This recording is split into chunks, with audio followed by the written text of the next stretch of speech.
Last fall, my girlfriend Emily and I decided to go camping in a forest about an hour from our town. It was a last-minute plan, and we packed in a rush, but we were excited to get away for a night under the stars. The drive up was beautiful. The leaves were all shades of red, orange, and yellow, and it felt like the perfect escape from our busy lives. We set up our tent in a small clearing not far from the main camping area.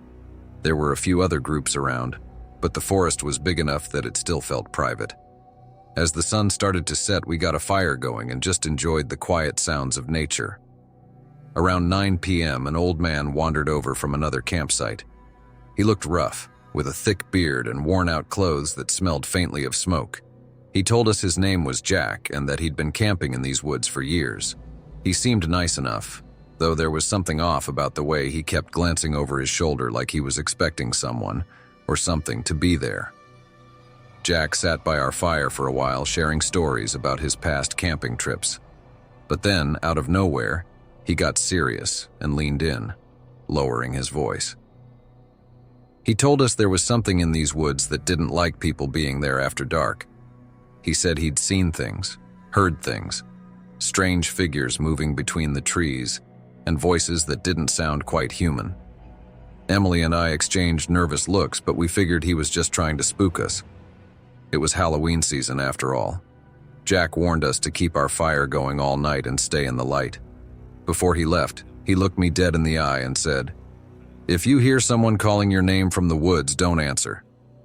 After he left, we laughed it off, but his words stuck with me.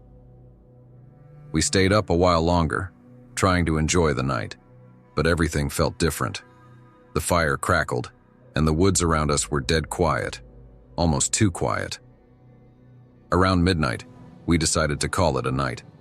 Not long after we got into the tent, I heard it, soft at first, but unmistakable. Someone was calling my name. It was distant, echoing through the trees, but clear as day. John. The voice was familiar, but not quite right, like a distorted version of Emily's voice. I sat up, my heart pounding, and looked over at Emily, who was fast asleep beside me. I shook her awake, but before I could say anything, she heard it too. John, come here. The voice was getting closer, repeating my name in that weird, unsettling tone. We sat there, frozen, listening as it circled our campsite. I was terrified, remembering Jack's warning. The voice called again, sounding almost annoyed, like it was trying to lure me out. Emily grabbed my arm and whispered, "Don't answer it. Just stay inside." Just then I heard something scrape against the tent, slow and deliberate. My breath caught in my throat. "Did you hear that?" I whispered. Emily nodded, her eyes wide with fear. The voice came again, now right outside the tent, almost whispering. John, let me in. It was so close I could almost feel the breath against the fabric. The sound of something shifting in the darkness sent chills down my spine. The tent swayed slightly as if something was pressing against it. John.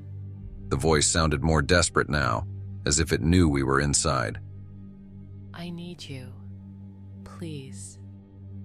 It sounded so much like Emily, but distorted, twisted in a way that made my skin crawl. The tent shook again, harder this time, as if something was pushing against it, trying to get in. "Stay quiet," Emily urged. I could feel her grip tightening on my arm. We sat there in the dark, barely breathing, listening as the voice continued its relentless call. John, I'm scared. Come out. With each passing moment, the sound grew more frantic. The tent bucked under pressure as whatever was out there began to pound on the tent walls, urging me to respond. John, why won't you come out? The voice took on a mocking tone, and I could hear the frustration in its words. Please, just let me in. It paused, then added, I can't do this alone. My heart raced, a cold sweat forming on my brow. I squeezed my eyes shut, trying to block out the horror of the situation. John. The voice was now screaming, a mixture of anger and fear. Let me in. I'm begging you. It was clear now that it was mimicking Emily's voice, and I felt like I was losing my mind. I wanted to scream back, to tell it to leave us alone, but I knew better. Just then, there was a sudden silence. The pounding stopped and I opened my eyes, straining to hear anything. Then I felt a heavy thud against the side of the tent. It was as if something had stumbled and fallen. I held my breath, waiting for the next sound. John, The voice whispered again, sounding small and vulnerable. please, I'm scared. I'm the real Emily. It lingered for what felt like an eternity, and I could sense something shifting outside, circling the tent again, waiting. Finally, the tension broke as I heard footsteps retreating into the darkness. The voice faded away, leaving only the sound of the wind rustling the leaves. We stayed silent, the weight of fear hanging heavily between us. I looked at Emily and noticed she was crying with fear. After what felt like hours, we finally emerged from the tent at dawn, our hearts still in our throats. The campsite was empty, but the remnants of last night's terror lingered in the air. Jack's warning echoed in my mind as we packed up in silence, knowing we'd never return to those woods again.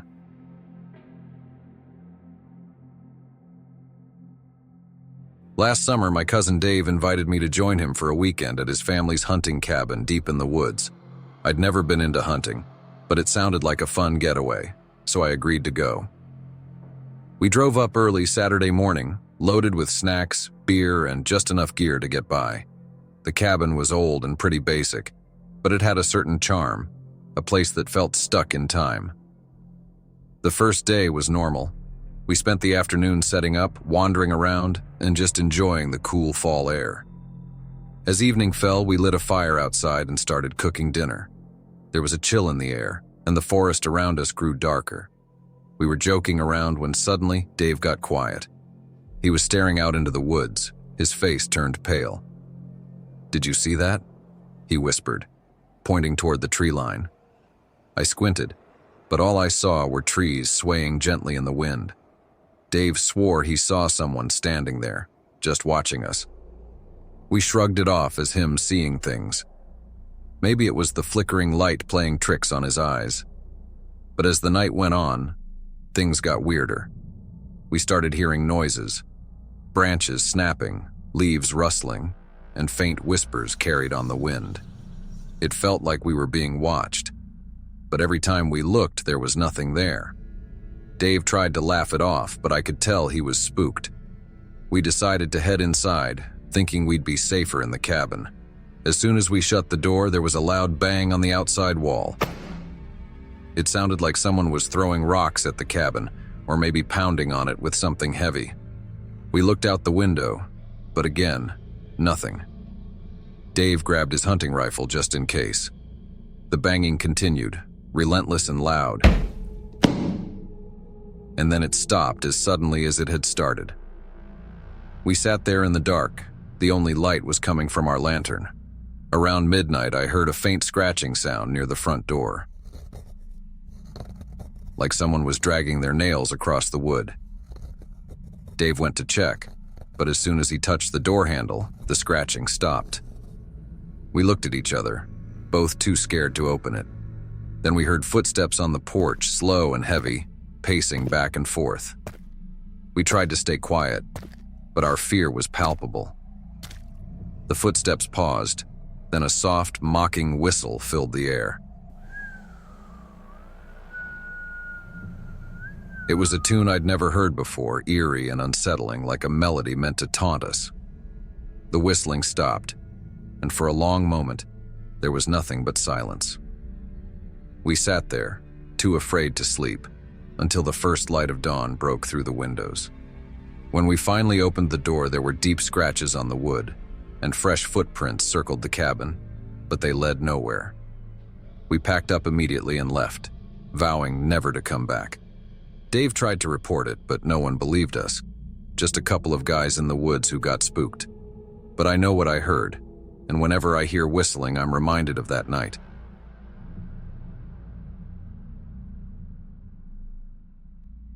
It was supposed to be a fun weekend trip with our class.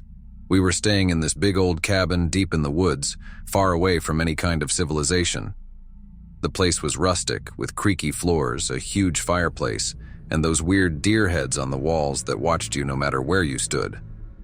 Our teacher, Mr. Lewis, wanted to give us some time in nature, but for most of us, it was just an excuse to hang out and party. The first night, everyone was gathered around a bonfire outside, roasting marshmallows and goofing off. After a while, a few of us decided to sneak off with a couple of bottles of whiskey we had stashed away. It was me, Ben, Chloe, and Ethan. We'd had a few drinks and were feeling brave, so we decided to explore the woods a little. At first, it was just stupid fun. We were loud, stumbling over roots and laughing at everything. The forest seemed endless, with only the faint glow of the cabin's lights far behind us. We didn't care. We were having a blast, tripping over ourselves and taking dumb selfies. We wandered further, not really paying attention to how far we'd gone until the cabin lights were completely out of sight. That's when things started to get weird. The woods got darker and the air turned cold in a way that made you feel it in your bones. The trees were so dense that even the moonlight barely reached the ground. Ben, who was the drunkest of us all, stumbled off the trail, insisting he saw something. "Guys, check this out. I swear I saw something move," he slurred. We laughed it off, thinking he was just seeing things. But then Chloe pointed out something in the distance, a flickering light like a lantern swaying gently through the trees. We all went quiet, staring at it. "Is someone else out here?" Ethan asked, trying to sound tough, but I could hear the nervousness in his voice. The light was moving slowly like it was floating. It would pause, then drift further away, almost like it was leading us somewhere.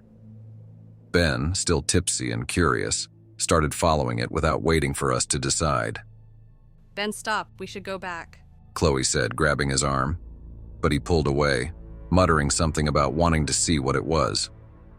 We didn't want to leave him alone, so we followed, even though every step felt like a bad idea. As we got closer, the light flickered out, plunging us into total darkness. We stopped, straining our eyes, but it was just black. That's when we heard it, the faint sound of someone crying, deep and broken, coming from just beyond the trees.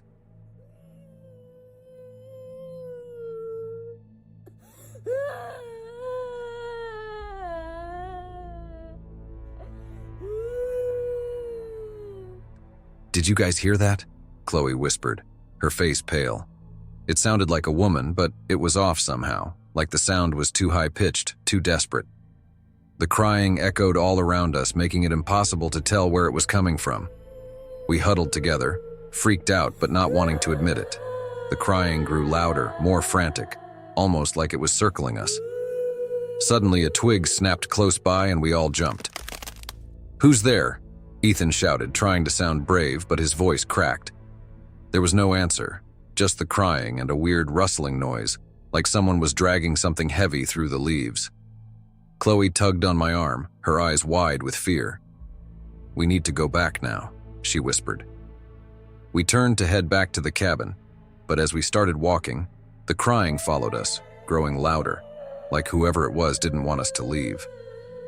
Ben, now sober with fear, was stumbling ahead, swearing under his breath. "I don't like this, man. I don't like this at all," he kept repeating. The sound of footsteps trailed us, not fast, just slow and deliberate, like whoever was out there knew we were scared and was taking their time. We picked up our pace, practically running through the forest, tripping over roots and branches. But the footsteps got closer, and the crying never stopped. It was right on us, and in a panic we broke into a full sprint. We finally saw the faint glow of the cabin lights through the trees and bolted towards it. But just before we made it out of the woods, Chloe screamed. I turned back and saw a figure barely visible in the darkness standing between the trees. It was tall and thin, with long, tangled hair covering its face. It stood there, swaying slightly, holding the flickering lantern. "Let's go!" Ethan yelled, yanking us back towards the cabin. We ran faster than we ever had in our lives, bursting through the back door, slamming it shut and locking it behind us. Mr. Lewis looked up from his spot by the fire, frowning at our out-of-breath, terrified faces. "What's wrong with you guys? You look like you've seen a ghost," he said. We didn't tell him anything, just collapsed on the floor, trying to catch our breath. No one else had heard the crying, the footsteps, or seen the figure in the woods. We didn't sleep at all that night, jumping at every creak and groan the old cabin made. The next morning, when it was bright and safe, we went back to where we'd been, thinking we could find some logical explanation. But there was nothing. No lantern, no footprints, no sign that anyone else had been there. Just an empty forest, quiet and still. But we all knew what we'd heard and seen, and none of us were brave enough to wander off alone for the rest of the trip. The whole way back to town, none of us talked about it, but we all kept glancing back at the woods, half expecting to see that figure standing at the tree line watching us leave.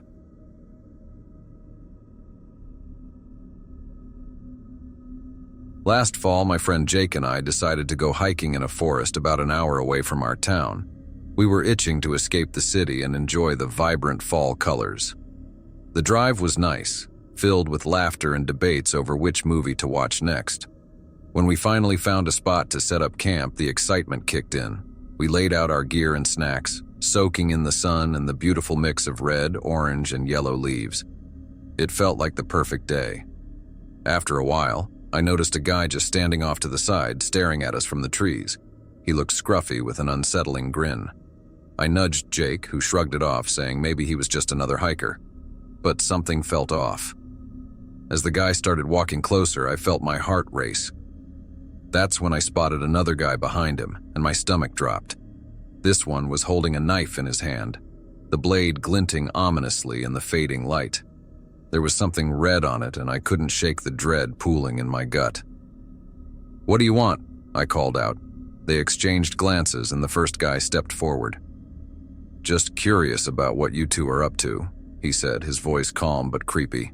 Jake stammered, "Just camping for the night." "No big deal."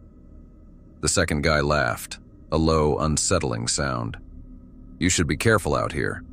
This forest can be a dangerous place after dark," he said, glancing around as if he knew something we didn't. "Yeah, we heard some weird stuff can happen," I said, trying to keep the conversation light, even though every instinct was telling me to run. The first guy leaned in closer, a smile spreading across his face. "We're just out looking for a good time. You should join us." My heart raced as I glanced at Jake. The situation felt wrong, and I could sense his tension too. They weren't acting like normal hikers. "Thanks, but we're good," Jake replied, backing away slowly. As the guys moved closer, I decided we needed to leave. In a panic, we grabbed our backpacks and bolted back toward the car, leaving everything else behind. As we sprinted down the trail, I heard one of them yell, "You forgot something! Come back!" The chill that ran down my spine made me run faster.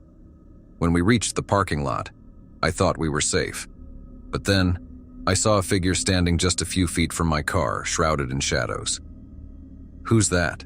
I whispered to Jake, dread pooling in my stomach. Footsteps from the two guys echoed behind us, growing closer. We rushed to the car, jumped inside, and locked the doors.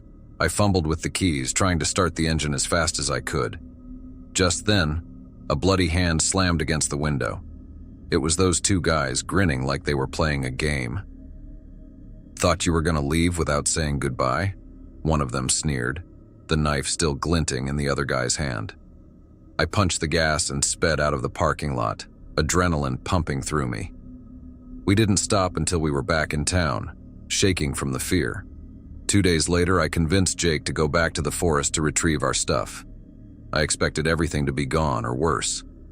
As we made our way back to the campsite, I felt a knot in my stomach. But when we got there, our backpacks were still right where we left them, untouched. "What the hell?" Jake said, looking around. I felt a creeping unease wash over me. It didn't make sense. I couldn't shake the thought. If they weren't there to rob us, what were they planning to do? The image of that bloody knife and their sinister grins haunted me. We quickly grabbed our things and hurried out of there, vowing never to return. That forest, once so beautiful, now felt like a trap, and the memory of that encounter would stick with us for a long time.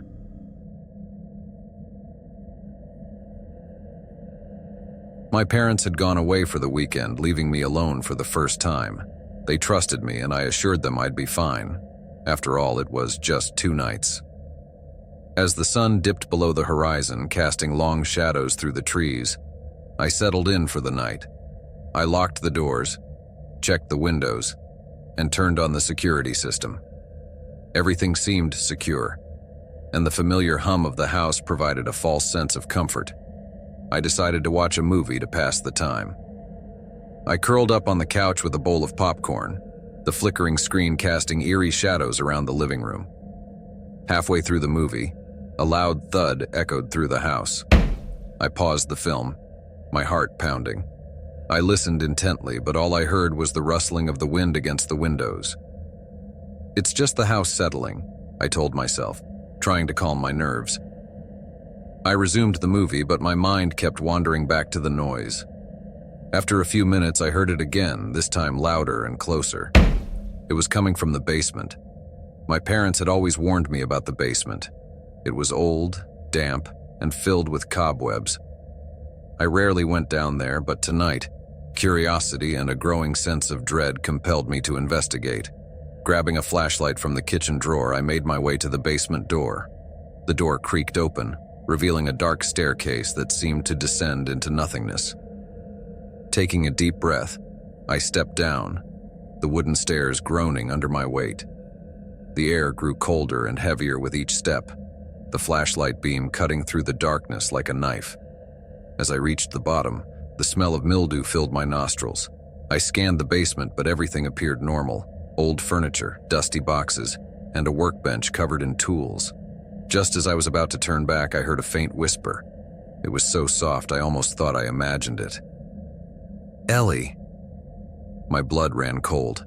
I whipped around, the flashlight beam shaking in my trembling hand. "Who's there?" I called out, my voice echoing off the basement walls. There was no answer, only silence. Heart pounding, I climbed the stairs as fast as I could, slamming the door shut behind me. I locked it, my breath coming in short, panicked gasps. I tried to convince myself it was just my imagination, but the fear gnawing at my gut told me otherwise. Back in the living room, I grabbed my phone to call my parents, but there was no signal. The storm outside must have knocked out the cell tower. I tried the landline, but it was dead too. I was completely cut off. Suddenly, the lights flickered and went out, plunging the house into darkness. I fumbled for the flashlight, my hands shaking. I felt utterly alone, the oppressive silence of the house pressing down on me. Then I heard it again, the whisper, closer this time. "Ellie." I spun around, shining the flashlight into the dark corners of the room. Nothing. I backed away, my mind racing. There had to be a rational explanation. A loud crash came from upstairs, followed by the sound of footsteps.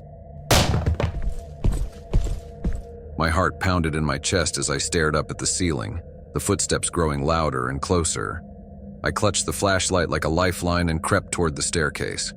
As I reached the bottom step, the footsteps stopped. I slowly climbed the stairs, each creak of the wood echoing in the stillness. When I reached the top, I saw the door to my bedroom ajar. It had been closed earlier. Summoning every ounce of courage, I pushed the door open and stepped inside. The room was empty, but the window was open, the curtains billowing in the cold night air. I shut the window, my mind reeling. I turned to leave when I noticed something on my bed. It was a photo, an old, faded picture of a little girl standing in front of the house. My house. Scribbled on the back in shaky handwriting were the words, "I'm still here." Terror gripped me as I backed out of the room. I had to get out of the house.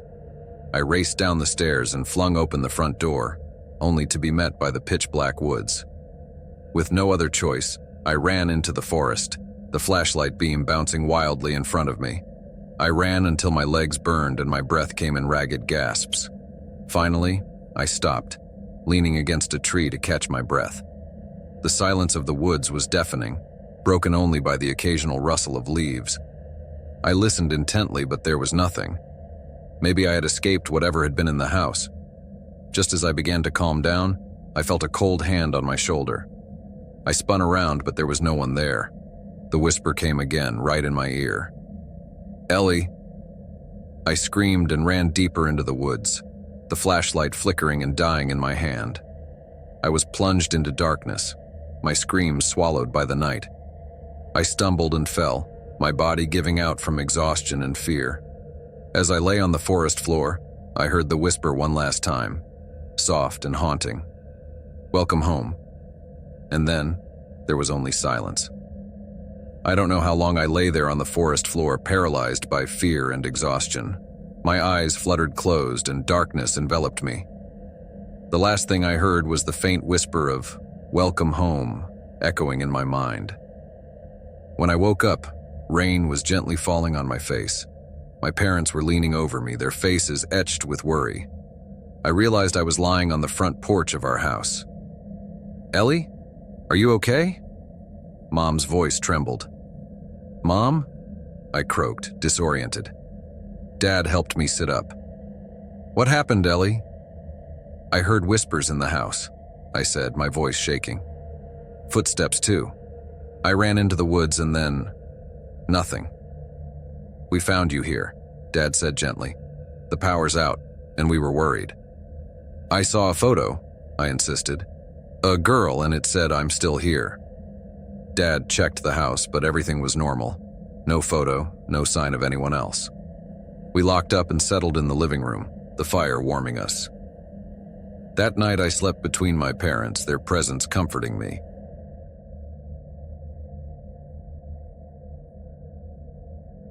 I'd been planning this solo camping trip for weeks.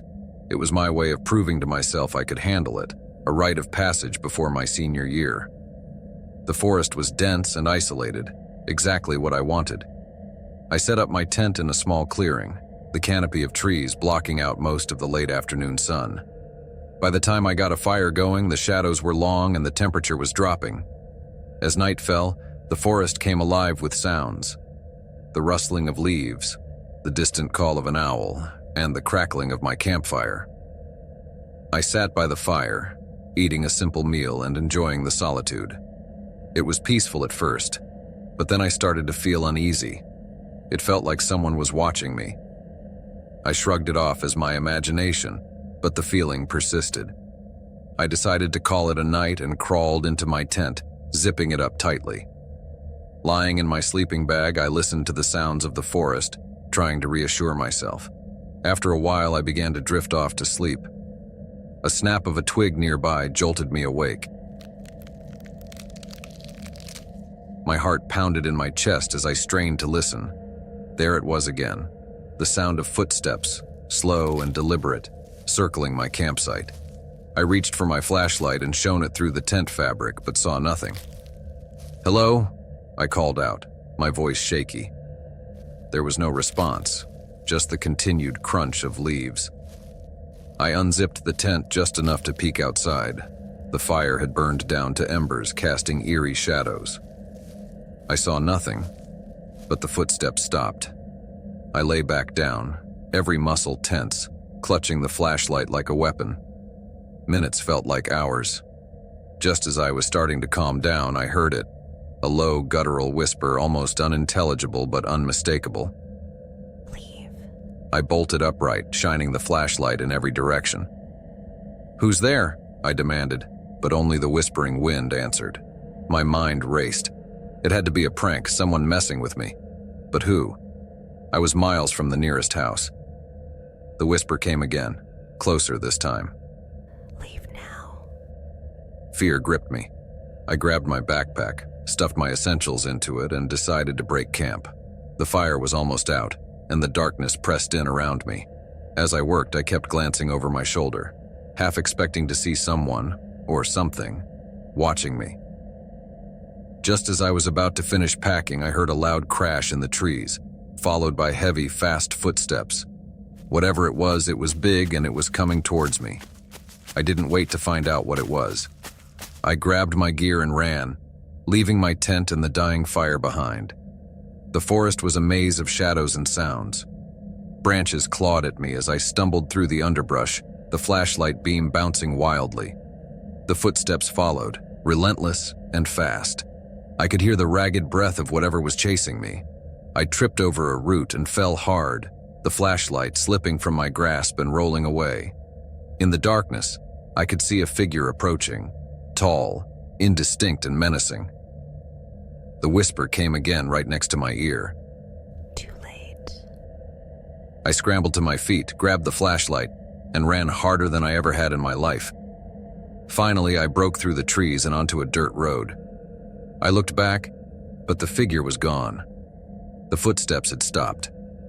Gasping for breath, I kept running until I reached a small ranger station.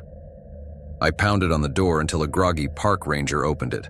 I spilled out my story, breathless and terrified. He listened, a skeptical look on his face, but let me in. The next day, we went back to my campsite. Everything was as I'd left it, except for one thing. My tent was slashed to ribbons, and deep, claw-like marks were gouged into the ground around the campsite. The ranger paled at the sight and helped me gather my remaining things. I never camped alone again.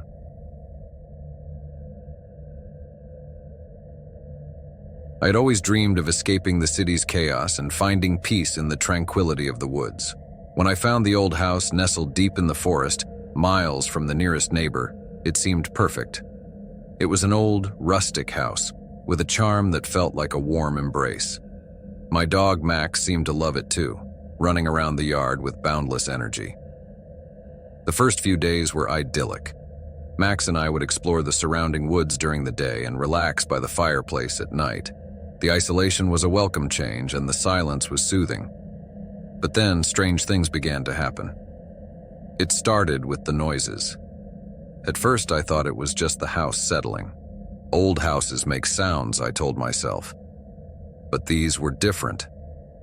At night, as I lay in bed, I would hear faint whispers, like someone was standing just outside my window, speaking in hushed tones. Max would growl softly, his ears perked up, eyes fixed on the darkness. One evening, as the sun dipped below the horizon, I took Max out for a walk. We wandered deeper into the woods than usual, enjoying the crisp air. As we were heading back, Max suddenly stopped, his body tense, ears pricked.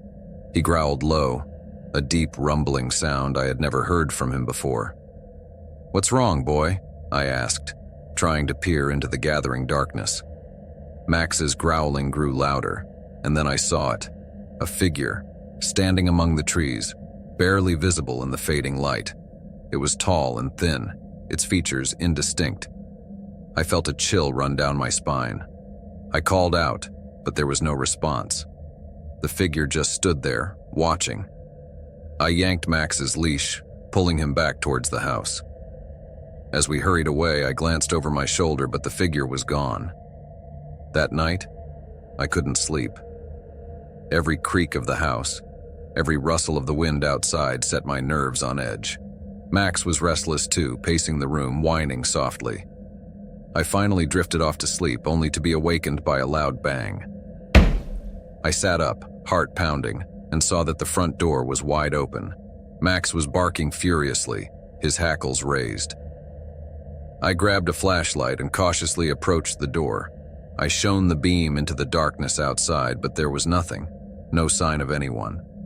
I locked the door and checked all the windows, making sure everything was secure. The next day I found strange markings on the trees surrounding the house. They looked like symbols, crudely carved into the bark.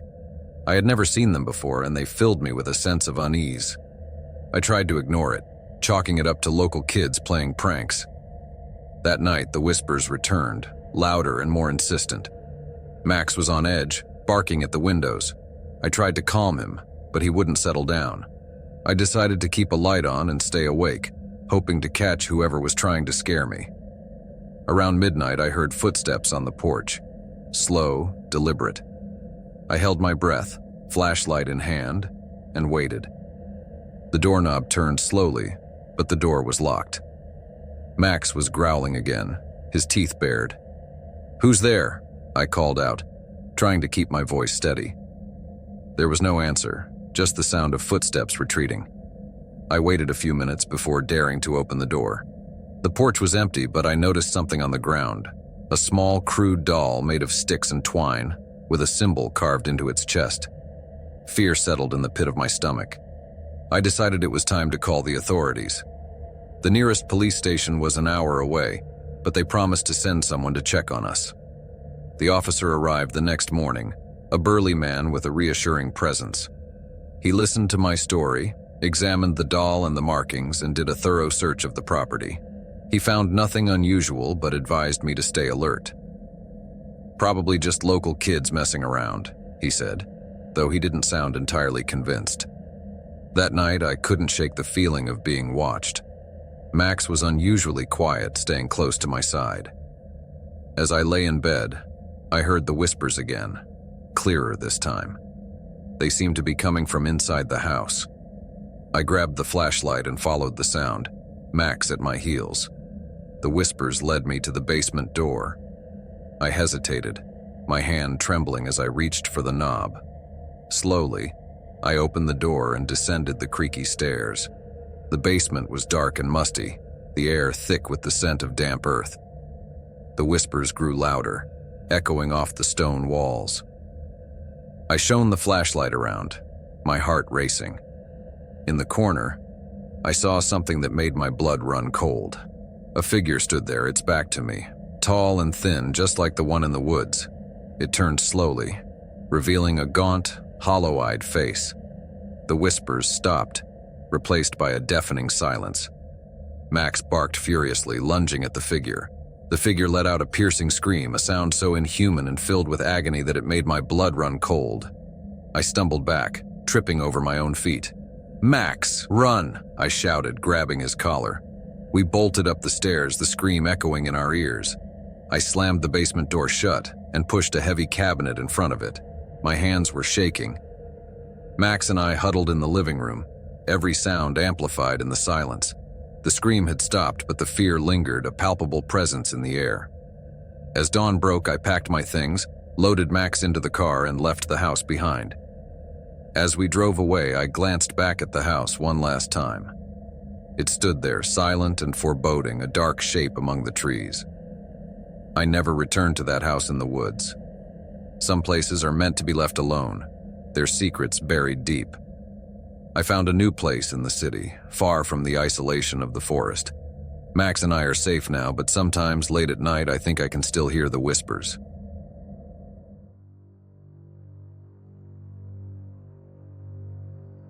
Camping had always been my escape, a way to disconnect from the hustle of daily life and immerse myself in nature. This time I decided to go deeper into the forest than I ever had before, looking for a truly isolated spot. I packed my gear and set off early in the morning. The hike was invigorating, the dense forest offering a soothing symphony of rustling leaves and bird calls. By late afternoon, I found the perfect clearing surrounded by tall pines, far from any marked trails. I set up my tent, built a small fire, and sat back to enjoy the solitude. As night fell, the forest transformed. The sounds of wildlife grew louder, more mysterious. The solitude that I had craved was beginning to feel a bit more unsettling. After a quick dinner, I decided to explore the area a bit before it got too dark. With my flashlight in hand, I ventured deeper into the woods. The moonlight barely penetrated the thick canopy, casting eerie shadows. I walked for about 20 minutes when I suddenly stumbled, my foot catching on something low to the ground. I caught myself just in time and shone my flashlight down to see what I had tripped over. A thin wire, almost invisible, was stretched across the ground at ankle height. My heart skipped a beat. I followed the wire with my flashlight and my blood ran cold. Just a few feet ahead, hidden under a layer of leaves and branches, were sharp wooden spikes, carefully positioned to cause maximum harm to anyone who tripped over the wire. Someone had set a trap. My mind raced. Who would do this? And why? I scanned the area, looking for any signs of movement, but the forest was still. A shiver ran down my spine. I carefully stepped over the wire and slowly backed away, my eyes darting around, hyper alert to any other potential dangers. As I retraced my steps, I found another wire and another, each one leading to a similar deadly trap. Panic began to set in. It was clear that someone had gone to great lengths to set these up, and I had no idea if they were still around, watching me. I decided it was too dangerous to stay out here any longer. I needed to get back to my campsite and leave immediately. I quickened my pace, making sure to step carefully to avoid any more hidden traps. When I finally reached my campsite, I quickly packed up my gear, my hands shaking. The fire had burned down to embers, casting a dim glow over the clearing. As I extinguished the fire, I heard a rustling in the bushes nearby. I froze, straining to listen. The sound was getting closer. I grabbed my backpack and flashlight and began to walk briskly towards the path I had come in on.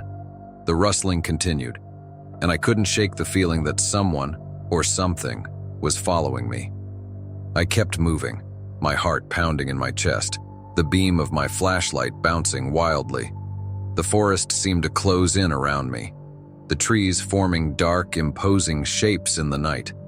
Just when I thought I couldn't take the tension any longer, I stumbled onto the main trail. Relief washed over me, but I didn't stop.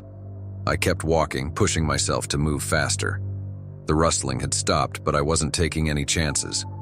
I needed to put as much distance between myself and those traps as possible. When I finally emerged from the forest and reached my car, I practically threw my gear into the back seat and jumped in. I sat in the driver's seat, trying to calm my racing heart. And that's when I saw it. At the edge of the trees, an eerie figure stood, watching me. It was tall and indistinct, a shadowy silhouette against the darkness. I stared, unable to move, as it slowly disappeared back into the trees. I drove away, adrenaline coursing through my veins, and didn't stop until I was far from that forest. The next day, I called the local authorities and explained everything. They agreed to investigate, and I led them back to the spot where I had set up camp. But when we got there, the tripwires were gone. The spikes, the traps, everything had disappeared without a trace. The officers looked skeptical, but they took my statement. I knew what I had seen, though, and the memory of that eerie figure still haunts me. I never went back to that forest. Some places are better left unexplored, their secrets hidden deep within the shadows. From that day on, I chose my camping spots much more carefully.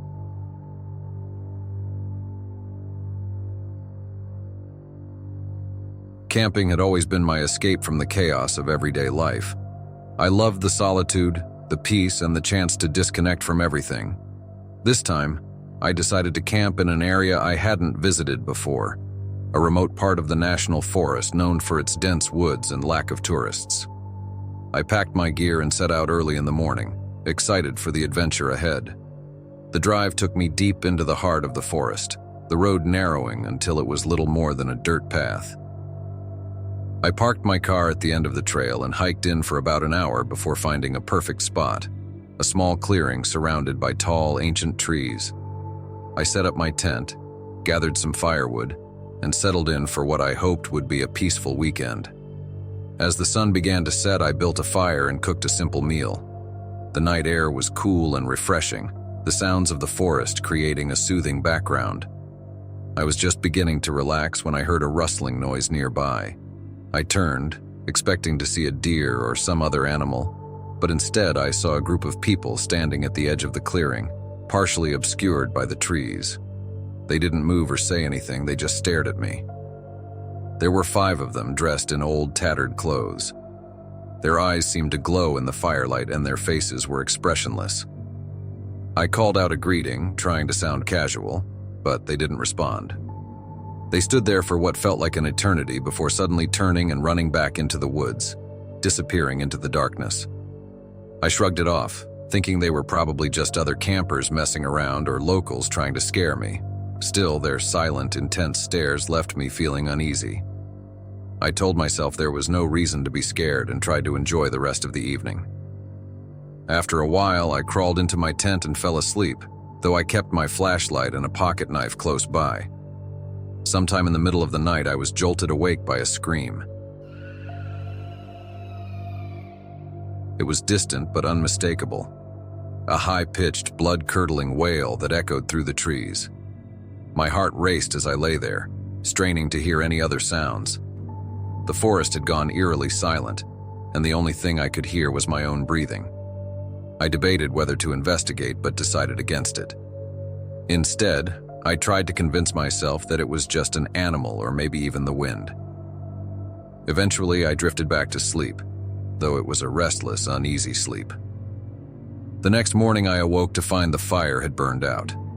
As I stepped out of my tent, I froze. Around my campsite, in a perfect circle, were small carved wooden figures, each one resembling a human figure with exaggerated, haunting features. They hadn't been there the night before. A chill ran down my spine. Someone had been here while I slept. The figures were creepy, their carved eyes seeming to follow me. I gathered them up and tossed them into the woods, telling myself it was just a prank by the same people who had stared at me the previous evening. I spent the day hiking and trying to shake off the unease. The forest was beautiful, but I couldn't fully enjoy it with the memory of those figures and the distant scream lingering in my mind. When I returned to my campsite, I was relieved to find everything as I'd left it. As night fell again, I built a fire and tried to relax. I kept telling myself there was nothing to worry about, but the feeling of being watched wouldn't go away. I kept my flashlight and knife close again, just in case. Around midnight, the rustling started again. This time it was closer, more deliberate. I turned, and there they were, the same group of people standing at the edge of the clearing, watching me. Their eyes glowed eerily in the firelight, and their expressions were just as blank as before. "Who are you?" I called out, my voice shaking slightly. "What do you want?" They didn't answer. Instead, they began to move. Not towards me, but around the clearing. Staying just within the shadows, they circled me, their movements slow and deliberate. My heart pounded in my chest and I could feel the panic rising. Suddenly, one of them let out a scream. The same blood-curdling wail I'd heard the night before. The others joined in, their screams overlapping, creating a horrifying symphony of terror. I grabbed my flashlight and knife, standing up and backing towards my tent. As quickly as it had started, the screaming stopped. The figures stood still for a moment, then one by one they turned and ran into the woods, disappearing from sight. I didn't sleep that night. I sat by the fire, every muscle tense, my eyes darting around, looking for any sign of movement. When the first light of dawn broke through the trees, I packed up my gear as quickly as I could. As I was about to leave, I noticed something on the ground near the fire. Another small wooden figure, this one carved in more detail. It looked like me, right down to the clothes I was wearing. I didn't touch it. I grabbed my backpack, threw it over my shoulder, and started the hike back to my car, glancing over my shoulder the entire way. Every snap of a twig, every rustle of leaves, sent my heart racing.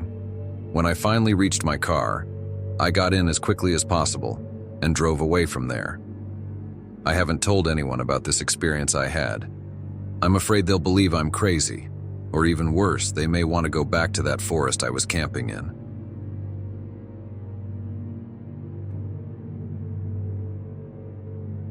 I chose a remote spot deep within the sprawling Redwood National Park.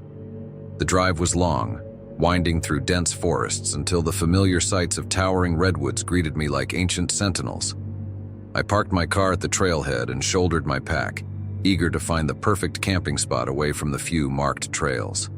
As I hiked deeper into the woods, the sounds of civilization faded behind me, replaced by the peaceful symphony of rustling leaves and distant bird calls. By late afternoon, I stumbled upon a secluded clearing nestled among the colossal trees. It felt like I had discovered a forgotten sanctuary. I set up my tent, gathered firewood, and as dusk settled, I lit a small campfire. The crackling flames danced hypnotically, casting eerie shadows that flickered against the trees. As night fell, the forest took on a new character. The air grew colder and an unsettling silence enveloped the clearing. I told myself it was just the natural shift from day to night, but a knot of unease settled in my stomach. Ignoring my growing unease, I cooked a simple dinner and settled by the fire, trying to lose myself in the warmth and solitude. Hours passed. The fire burned low, and fatigue finally caught up with me. I crawled into my sleeping bag inside the tent, the only barrier between me and the dark forest beyond. Sleep didn't come easily. Every rustle of leaves or snap of a twig outside made me tense.